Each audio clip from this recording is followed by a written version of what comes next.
पंजाब के किसान आगू हुण एक बार फिर तो दिल्ली ਵੱਲ मार्च करने की तैयारी कर रहे हैं। इस तो पहला किसान केंद्र ते दबाव बनाने के लिए मरण वर्त ते बैठणगे। किसान आगू जगजीत सिंह डल्लेवाल ने 26 नवंबर ਨੂੰ खनौरी सरहद ते भुख हड़ताल ते बैठण का ऐलान किया सी। इस दे नाल ही दिल्ली कटड़ा प्रोजेक्ट लिए जमीन एक्वायर करन तो नाखुश किसानां ने सूबा सरकार ਨੂੰ घेरना शुरू कर दिता है। किसान 6 ਦਸੰਬਰ ਨੂੰ दिल्ली ਵੱਲ मार्च ਕਰਨਗੇ। और छोटे छोटे ग्रुपां ਦੇ ਵਿੱਚ दिल्ली ਵੱਲ ਵਧਣਗੇ। इस बार किसान ट्रैक्टरां ਤੇ नहीं ਜਾਣਗੇ। ਇੰਨਾ ਹੀ ਨਹੀਂ 26 ਨਵੰਬਰ ਨੂੰ किसान ਆਗੂ जगजीत सिंह डल्लेवाल मरण वर्त ਰੱਖਣਗੇ। मरण वर्त ਤੋਂ ਪਹਿਲਾਂ ਹੁਣ किसान ਆਗੂ जगजीत सिंह डल्लेवाल ਲਾਈਵ ਹੋਏ। ਉਹਨਾਂ ਦੇ ਵੱਲੋਂ ਵੱਡਾ ਬਿਆਨ ਦਿੱਤਾ ਗਿਆ। दरअसल डल्लेवाल ਲਾਈਵ ਹੋਏ ਤੇ ਉਹਨਾਂ ਨੇ ਕੇਂਦਰ ਸਰਕਾਰ ਤੇ ਤਿੱਖੇ ਨਿਸ਼ਾਨੇ ਸਾਧੇ ਨੇ। उन्होंने कहा है कि पहला तो सरकार ने अपने वादे पूरे नहीं किए और फिर जदों असीं दिल्ली जान लगे तो दिल्ली का राह रोक दिता, बैरीकेटिंग कर दी। इस सब नूं देख के जहन च इक्को ख्याल आउंदा है कि लोकतंत्र कित्थे है। राह सरकार ने बंद किए ते बदनाम किसानां नूं कीता जा रहा है। सरकार नूं राह ते लिआउण दे लई इक्को राह बचिआ है। हुण एक एक करके किसान आगू मरण वर्त ते बैठणगे। जेकर किसी की मौत हो जाती है तो उसका अंतिम संस्कार नहीं किया जाएगा। इस तरह सिलसिला जारी रहेगा जदों तक कि साडीआं मंगां नहीं मान लईआं जांदियां। हर राज के किसानों नूं डल्लेवाल ने 26 तरीक नूं खनौरी बॉर्डर ते पहुंचण की अपील की है। उन्होंने कहा कि जे सरकार मोर्चा चुकण च सफल रहिंदी है तो असीं हार जावांगे ते जेकर असीं दृढ़ता दे नाल डटे रहांगे तो साडी जित भी हो सकदी है। इस मौके डल्लेवाल ने होर की कुछ कहा है, होर की सुनेहे दिते ने, तुसीं एक बार वो भी सुन लो। सभी किसान भाई,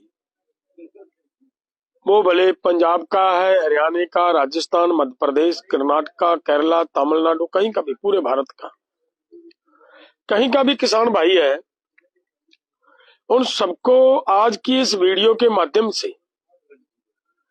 हम ये बताना चाह रहे हैं कि हमने ये अनशन शुरू क्यों करना पड़ रहा है।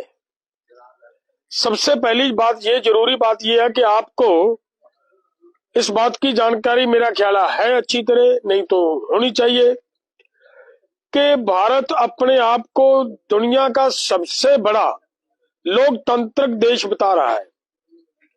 लेकिन आपने ये देखा होगा पिछले दिनों में, पिछले समय में सभी देशों के अंदर, बहुत सारे कंट्रीज के अंदर किसानों ने प्रोटेस्ट किया, आंदोलन किया, और जहां जहां भी आंदोलन हुआ किसान अपना व्हीकल, अपना ट्रैक्टर लेकर अपने अपने राजधानी में गए। लेकिन कहीं पे भी किसी को कोई कहीं पे भी किसी को कोई रुकावट नहीं डाली गई, कहीं पे भी किसी के रास्ते में बाधा नहीं डाली गई। लेकिन हमारी सरकार की तरफ से जिस दिन हम अपनी डिमांड्स, हमारी डिमांड्स नहीं है, हमारे साथ किए हुए सरकार के वायदे हैं जो 2014 में किया कि C2+50 के हिसाब से फसलों का भाव देंगे। 2011 में कहा कि हम आपको किसानों को MSP गारंटी कानून मिलना चाहिए, और उसके बाद अलग अलग समय पे इन्होंने ये भी कहा कि भारत WTO से बाहर आए। और पिछली जो आंदोलन हुआ उस आंदोलन में उन्होंने माना कि हम MSP गारंटी कानून के लिए कमेटी बना रहे हैं, और बाकी सभी मांगे मानने का वायदा किया। सभी केस वापस लिए जाएंगे तरह तरह के। जब वो सभी बातें मानी हुई है, उनको याद दिलाने के लिए देश का किसान दिल्ली की तरफ जा रहा था, तो रास्ते में जिस तरह की बैरिकेटिंग पंजाब और हरियाणा के बॉर्डर के ऊपर की गई है, ये आज तक कहीं पे नहीं मिली। ये सबसे स्पष्ट करता है, पहली बात ये क्लियर करती है कि जब देश के लोगों को अपनी कैपिटल के अंदर आकर, राजधानी के अंदर आकर अपनी बात रखने का, अपनी सरकार के समक्ष बात रखने का अधिकार नहीं, तो लोकतंत्र कहाँ रहा, कैसा रहा लोकतंत्र।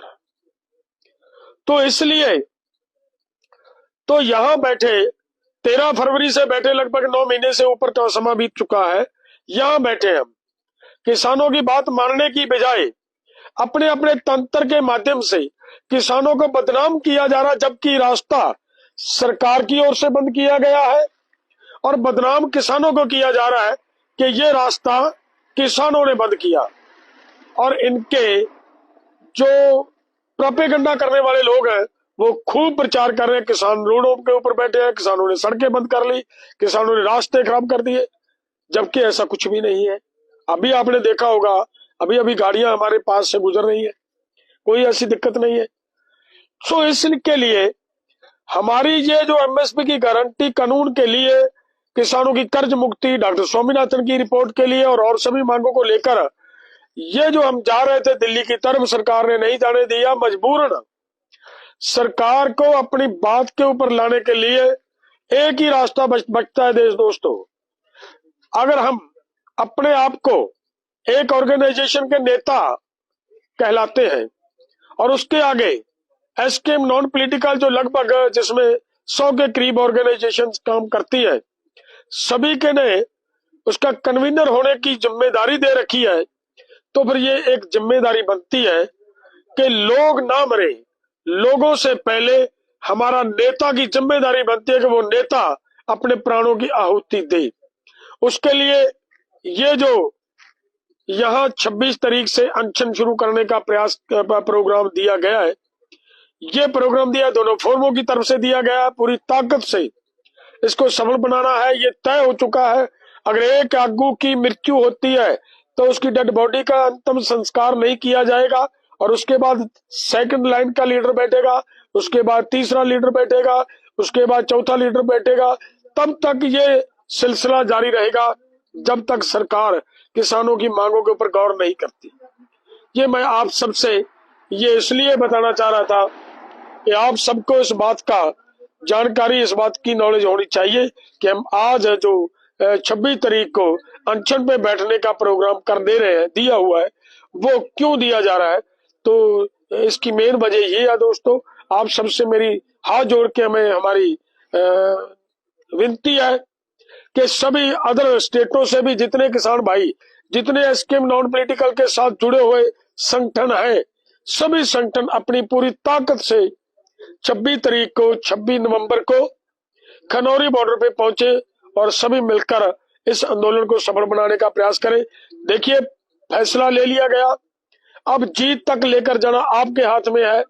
अगर सरकार यहां से हमें उठाने का प्रयास करती है, आप उसमें सरकार को सफल नहीं होने देते, तो मान लीजिए ये आपने मोर्चा जीत लिया।